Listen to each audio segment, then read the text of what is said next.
O que você está prestes a ouvir não consta nos livros didáticos oficiais das escolas brasileiras. Trata-se de um registro militar rasurado, recuperado de um arquivo que deveria ter sido incinerado em 1890. É o relato de um escândalo nacional abafado por décadas, uma história que o Estado tentou apagar com a mesma violência com que foi escrita. Esta é a trajetória de Bento, um homem enviado para morrer no lugar de um herdeiro e que retornou para cobrar uma dívida de sangue. O ano era 1865 e o Brasil mergulhava no caos da Guerra do Paraguai. Nas vilas e províncias, o recrutamento dos chamados voluntários da pátria era uma farsa institucionalizada, movida por interesses escusos. Enquanto os pobres eram arrastados para o fronte, os filhos da elite encontravam formas de escapar da morte certa nas trincheiras. O herdeiro do coronel Tristão Penteado, um jovem oficial conhecido pela covardia, foi convocado para o comando de uma unidade na linha de frente. Mas o coronel Penteado tinha outros planos para o filho. Planos que envolviam um crime administrativo comum, porém cruel para a época. A solução foi Bento, um homem escravizado que possuía uma inteligência tática e uma capacidade de leitura de terreno fora do comum. Bento seria enviado para a guerra no lugar do filho do coronel, usando o nome e a farda do herdeiro. Inscreva-se no canal agora. Aqui do Brasil, estamos trazendo à tona casos históricos que o tempo tentou esconder, reconstruídos com rigor e seriedade. Assista até o final e deixe sua nota de 0 a 10 nos comentários. Sua participação é fundamental para que essa investigação continue. O acordo era direto, um documento de alforria assinado e depositado em um cartório provincial, condicionado ao retorno de Bento. Se ele sobrevivesse ao inferno do Paraguai, voltaria como um homem livre, com o papel que lhe garantiria a dignidade roubada. Bento aceitou a missão, mas ele sabia que o papel assinado pelo coronel tinha o peso de uma promessa feita por um lobo. Ele partiu para o sul, levando consigo a identidade de um homem que nunca disparou um tiro na vida. Nas trincheiras de Curupaiti, o cenário era de horror absoluto, onde a cólera e as balas de canhão não escolhiam classe social ou cor de pele. Bento não foi apenas mais um soldado naquela carnificina. Ele se tornou o fantasma das comunicações do exército brasileiro. Enquanto oficiais graduados se perdiam na lama e no pânico, Bento decorava a posição de cada peça de artilharia inimiga apenas pelo som do disparo. Ele desenvolveu uma percepção sensorial aguçada, capaz de identificar a distância de uma bateria paraguaia pelo tempo que o eco levava para atingir as árvores. Ele liderou incursões silenciosas que salvaram batalhões inteiros de emboscadas mortais preparadas pelas tropas de Solano Lopes. Mas cada vitória, cada ato de bravura e cada condecoração informal eram atribuídos ao nome que ele carregava no peito. Bento era a inteligência brilhante por trás de vitórias que ele nunca poderia assinar com o seu verdadeiro nome. Ele via generais e coronéis serem exaltados por estratégias que ele próprio havia sussurrado nos ouvidos de oficiais desesperados. O registro militar hoje recuperado mostra que Bento sobreviveu a 5 anos de um inferno que consumiu a vida de milhares. Ele viu a fome corroer a alma dos homens e a traição de comandantes que usavam soldados como bucha de canhão para proteger seus próprios interesses. No entanto, ele manteve a disciplina de um veterano de elite, focado em apenas um objetivo: o retorno para buscar sua liberdade.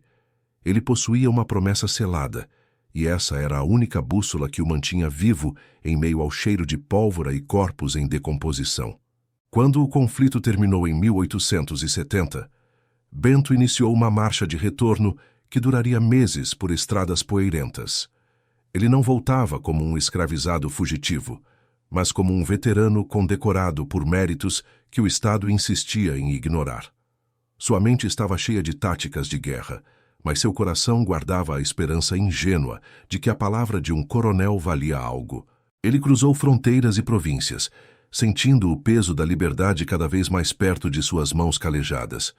O escândalo começa no exato momento em que Bento pisa nas terras da fazenda dos Penteado, 5 anos após sua partida. O coronel Tristão Penteado estava na varanda quando viu a silhueta do homem que ele acreditava ter sido enterrado em uma vala comum no Paraguai. O oficial não viu um herói retornando da guerra. Ele viu uma ameaça viva ao segredo que protegia a reputação de sua linhagem. Bento caminhou até a varanda, estendeu a mão e solicitou o documento de alforria que havia sido prometido antes do embarque. Com um tom de voz gélido, o coronel alegou que o documento fora extraviado em um incêndio no cartório provincial meses antes. Mais do que isso, ele afirmou que o registro militar de Bento havia sido dado como baixa por óbito no fronte paraguaio. Para o Estado brasileiro e para a burocracia imperial, Bento não existia mais. Ele era apenas um fantasma sem direitos. Para o coronel, ele era agora apenas uma propriedade incômoda que sabia demais sobre a covardia de seu próprio filho. A ordem foi dada na calada da noite, longe dos olhos de testemunhas que pudessem questionar a moralidade do ato. Bento deveria ser eliminado antes que sua presença na vila levantasse perguntas perigosas sobre quem realmente lutou na guerra. 5 capitães do mato, conhecidos como os mais brutais da região, foram contratados para caçar Bento na Estrada Real. Eles estavam armados com facões de aço inglês e acompanhados por cães de caça treinados para estraçalhar carne humana.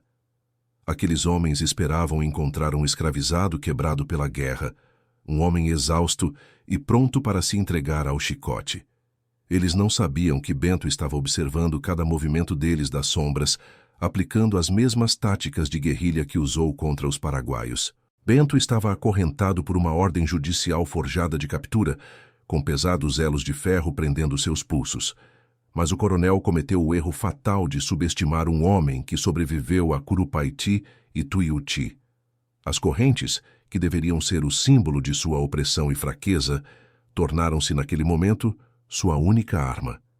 Bento não respirava como uma vítima. Ele respirava como um estrategista de artilharia, calculando a trajetória do impacto. O primeiro agressor avançou com um golpe descendente, certo de que a lâmina encontraria o pescoço do veterano. Mas Bento usou o peso dos elos de ferro como um mangual, interceptando o aço inglês com um som metálico ensurdecedor. Ele aplicou uma técnica de alavanca que aprendeu no combate corpo a corpo nas trincheiras lamacentas do sul. Em um movimento fluido, ele usou a extensão da corrente para neutralizar o alcance da arma do capitão do mato. Os outros 4 homens hesitaram por um segundo, percebendo que não estavam enfrentando um fugitivo comum. Eles estavam diante de um sargento de fato, um homem que transformou o cenário da Estrada Real em seu campo de batalha privado. A brutalidade da lâmina estava prestes a colidir com a física do metal e a inteligência de quem não tinha mais nada a perder. Bento sabia que cada segundo contava e que a noite estava apenas começando para aqueles que ousaram caçá-lo. O registro do hospital da vila, anos depois, confirmaria que nenhum daqueles 5 homens conseguiu desferir um único golpe mortal. Mas a vitória física na estrada era apenas o prelúdio do verdadeiro confronto que abalaria os alicerces da província. Ele olhou para os homens caídos e tomou uma decisão que nenhum escravizado antes dele ousaria tomar. Ele não fugiu para o quilombo, nem se escondeu nas matas profundas para salvar sua vida por mais alguns dias. Bento marchou para o centro da praça, onde o poder e a lei se encontravam, buscando algo muito maior que a sobrevivência. Ele buscava o reconhecimento do crime e carregava consigo uma arma que o coronel Penteado nunca imaginou que ele possuísse. O que Bento revelaria naquela praça faria com que generais em capitais distantes tremessem em seus gabinetes. Só que ele ainda não sabia que a justiça brasileira tinha garras muito mais longas do que os facões dos capitães do mato. O destino de um herói de guerra estava prestes a ser decidido por juízes que nunca sentiram o cheiro da pólvora. Mas a verdade de Bento estava guardada em um segredo que ele carregou, costurado no forro de sua farda rasgada. Aquele pedaço de papel era a única prova de que ele não era apenas um fantasma, mas o verdadeiro vencedor da guerra. Mas o coronel já estava a caminho, pronto para usar toda a sua influência para silenciar Bento de uma vez por todas. O confronto final não seria decidido pela força, mas por quem possuía a última palavra escrita na história oficial. E foi naquele momento que Bento percebeu que a guerra em casa seria muito mais sangrenta do que qualquer batalha no Paraguai. Bento avançava pela rua principal, e o som das correntes arrastando no chão de pedra era o único ruído que cortava o silêncio absoluto. A cada passo, ele deixava um rastro de sangue que não era apenas seu, mas dos 5 homens que tentaram ceifar sua vida na estrada. Ele não se escondia mais. A estratégia de guerrilha dava lugar a uma demonstração pública de resistência que a província jamais vira. O veterano sabia que, ao entrar naquela vila, ele não estava apenas desafiando o coronel Penteado, mas toda a estrutura de poder do império. As luzes das lamparinas começavam a surgir nas casas, e o murmúrio de terror se espalhava como pólvora seca antes da explosão. Bento parou diante da igreja matriz, cujas torres pareciam sentinelas mudas, observando o homem que a lei dizia estar morto.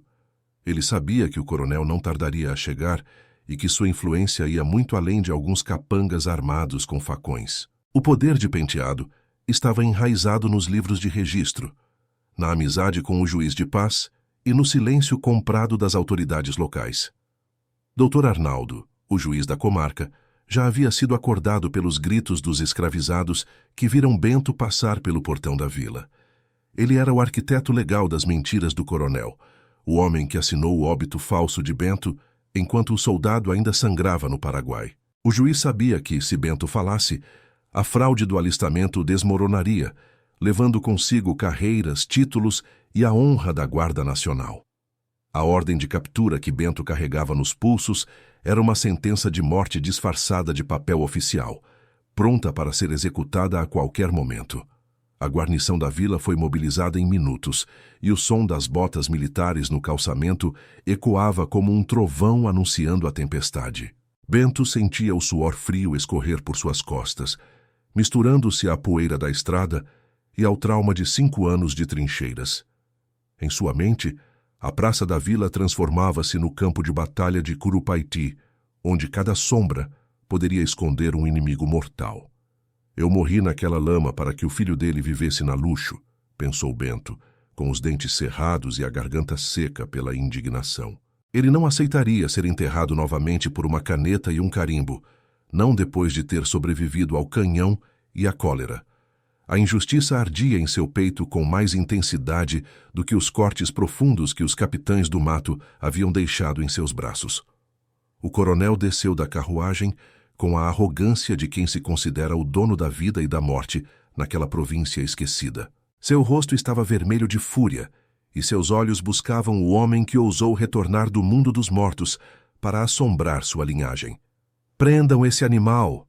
Ele é um fugitivo, um assassino que roubou a farda de um herói! Gritava Penteado, sua voz falhando pelo ódio. Os soldados hesitaram por um instante, vendo o homem ensanguentado que mantinha uma postura militar perfeita, apesar das correntes. Aquele gesto, o reflexo de anos de disciplina sob o comando dos generais do Império, causou um silêncio perturbador entre os praças. Eles reconheceram o porte de um veterano, o olhar de quem já viu o abismo e não temeu o que encontrou lá dentro. O sargento da guarnição deu um passo à frente, mas Bento não recuou. Ele apenas ergueu as mãos acorrentadas e soltou os facões no chão. O som do aço batendo na pedra foi como um sinal, um convite para o confronto que deixaria de ser físico para se tornar jurídico. Ninguém sabia que durante as noites geladas no fronte, Bento havia conquistado algo muito mais poderoso que a habilidade com as lâminas. Ele havia salvado a vida de um jovem oficial de engenharia, um homem que, em gratidão, ensinou-lhe o segredo das letras e dos números. Bento aprendeu a ler ordens de marcha, mapas táticos e principalmente a entender a burocracia que sustentava a guerra e a escravidão. Ele havia roubado, das tendas de comando, cópias de documentos que provavam a fraude monumental do coronel Tristão Penteado. O magistrado percebeu, tarde demais, que o homem diante dele não era apenas um soldado valente, mas uma testemunha instruída e perigosa. Bento possuía as ordens de movimentação que mostravam que o filho do coronel nunca saiu do Rio de Janeiro, enquanto o falso oficial estava no fronte. Este homem é um impostor. Ele roubou esses papéis, esbravejou o coronel, Mas a dúvida já havia sido plantada no coração dos presentes. A multidão, que antes observava das janelas, agora começava a descer para a praça, impulsionada por uma curiosidade eletrizante. O silêncio era ensurdecedor, quebrado apenas pelo som da respiração ofegante do coronel, que via seu castelo de mentiras começar a ruir. Bento abriu o embrulho de couro com uma calma que aterrorizava seus inimigos, revelando papéis com o selo oficial do Exército Imperial. Ele começou a ler em voz alta, com uma dicção clara e firme, os detalhes das missões que ele mesmo havia cumprido sob o nome do herdeiro. Cada data, cada localidade paraguaia mencionada era um prego no caixão da reputação da família Penteado. A estratégia de Bento era brilhante. Ele não estava apenas se defendendo de uma acusação de fuga, ele estava acusando o Estado de estelionato. Ele provava que o Império pagou soldos, gratificações e pensões para um homem que estava bebendo vinho nos salões da corte. O coronel sentiu o chão sumir sob seus pés ao perceber que Bento não estava ali para pedir piedade, mas para exigir um julgamento formal. Se Bento fosse preso como um escravizado fugitivo, os documentos seriam destruídos, mas se ele fosse tratado como um veterano, a verdade viria à tona. O sargento olhou para o coronel, depois para o juiz de paz e finalmente para o homem acorrentado que exalava uma dignidade inabalável. A autoridade militar na praça estava prestes a tomar uma decisão que mudaria o curso da história jurídica daquela província. O dilema era mortal: manter a farsa e arriscar uma rebelião militar, ou aceitar a denúncia e destruir a elite local. Bento permanecia imóvel, como uma estátua de ferro, aguardando o veredito que determinaria se ele voltaria para a senzala ou para a história. "O senhor assinou o meu óbito, coronel", disse Bento, sua voz ecoando por toda a praça, mas esqueceu de avisar à morte que eu ainda tinha contas a acertar. O ódio nos olhos de Penteado era palpável, e ele sabia que precisava de um ato de violência desesperado para encerrar aquele assunto. O veterano percebeu o movimento sutil, um reflexo treinado em anos de emboscadas na mata paraguaia contra os franco-atiradores inimigos. A tensão na praça atingiu o ponto de ruptura, e o destino de Bento parecia pendurado por um fio de seda em meio a um incêndio.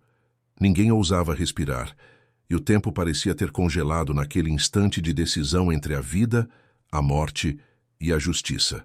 Mas Bento tinha uma última carta na manche, um detalhe que ele guardou para o momento em que o perigo fosse inevitável. Aquele papel continha a assinatura de um general que ninguém naquela vila, nem mesmo o juiz, ousaria desafiar. A verdadeira batalha de Bento estava apenas começando, e ele estava prestes a revelar quem era seu aliado nas sombras. O coronel Tristão Penteado puxou a pistola de sua casaca com a rapidez de um homem que nunca foi contrariado. O brilho do canhão de prata da arma refletiu a luz da manhã, apontando diretamente para o peito de Bento. O silêncio na praça foi dilacerado pelo estampido seco da pólvora, um som que Bento conhecia melhor do que sua própria voz. Mas o veterano, treinado pela velocidade das emboscadas na mata, girou o corpo no exato milissegundo do disparo.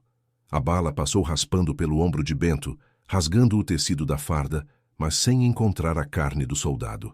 Antes que o coronel pudesse recarregar, o sargento da guarnição avançou, colocando a mão sobre o canhão da arma de Penteado. Inscreva-se no canal agora. Aqui, do Brasil, resgatamos as histórias que o tempo tentou enterrar, com a seriedade que a nossa história exige. Não saia daí até o final desta conclusão e deixe sua nota de 0 a 10. Seu comentário é o que mantém este arquivo vivo. Bento não reagiu com violência ao atentado contra sua vida. Ele apenas estendeu o segundo papel para o sargento. Era uma carta de recomendação pessoal, assinada por ninguém menos que o general Manuel Luiz Osório, o herói máximo da cavalaria brasileira. Na carta, o general descrevia os atos de bravura de um homem que, oficialmente, usava o nome do filho do coronel. Mas o texto continha um detalhe fatal para a farsa. Osório mencionava a lealdade e a coragem do soldado Bento, que serviu sob o pseudônimo por ordem superior. O general Osório sabia da fraude. Ele havia permitido o estratagema apenas para garantir que um estrategista como Bento permanecesse no comando. Ao ler o nome de Osório, o juiz de paz sentiu o gosto amargo do medo, pois desafiar aquela assinatura era desafiar o próprio imperador. Isso é uma falsificação. Esse homem é um escravo fugitivo, gritava o coronel, mas sua voz agora soava patética e sem autoridade. O sargento da guarnição, um homem que também havia perdido amigos na guerra, olhou para Bento com uma fraternidade que transcendia as leis de castas. Com um rangido metálico, as correntes que prenderam Bento por tanto tempo caíram pesadamente sobre as pedras da praça. Aquele som foi o verdadeiro marco do fim da Guerra do Paraguai para aquele homem. O som da liberdade arrancada à força. O julgamento que se seguiu nas horas seguintes foi mantido sob o mais estrito sigilo para evitar uma revolta popular e militar. Bento apresentou as cópias das ordens de soldo que o coronel havia desviado para sua conta pessoal durante 5 longos anos. O crime de estelionato contra a coroa era gravíssimo, e a prova de que o herdeiro nunca saiu de casa era irrefutável. Testemunhas incentivadas pela coragem de Bento começaram a relatar que o jovem Penteado foi visto em festas no Rio de Janeiro durante as batalhas mais sangrentas. O veredito nunca foi publicado nos jornais da época, pois a elite precisava proteger a imagem dos voluntários da pátria. No entanto, o documento rasurado no arquivo militar, recuperado séculos depois, revela o desfecho implacável deste caso. Bento não recebeu apenas a alforria que lhe fora prometida. Ele forçou o tribunal a reconhecer sua patente de fato conquistada no campo de batalha. O Estado brasileiro foi obrigado a pagar a ele cada centavo dos soldos atrasados que o coronel havia roubado. O coronel Tristão Penteado foi condenado ao ostracismo e teve seu nome riscado de todas as listas de honra da Guarda Nacional. Sua fortuna foi drenada por multas imperiais e indenizações, e a fazenda, que um dia foi um símbolo de poder, entrou em decadência absoluta. O herdeiro covarde, cuja vida Bento protegeu com o próprio sangue, viveu o resto de seus dias sob a sombra da vergonha pública.